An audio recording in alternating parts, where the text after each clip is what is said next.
Hi guys, I've been talking quite a lot about finance lately because obviously of course things are getting tougher in regard to lending and borrowing power, how the banks service your loan are different, and I've talked about that in one of my other videos.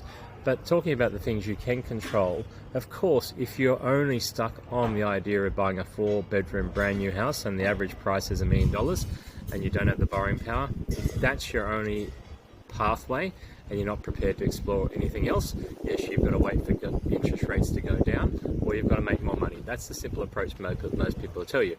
If you're a bit more savvy, a little bit more open, and thinking about what is this all about and what's the best decision for me in the future, you don't necessarily want to be trapped with a big debt.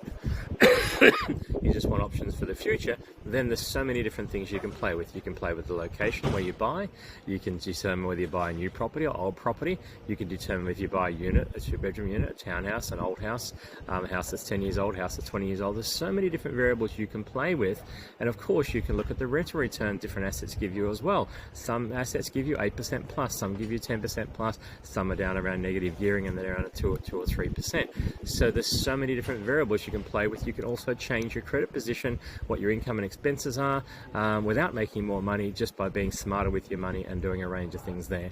So bottom line guys, you need a bit of a plan, you need some skills, you need to educate yourself in this area, then you need to get someone who's savvy to work with in this area of finance. And I work with a lot of brokers.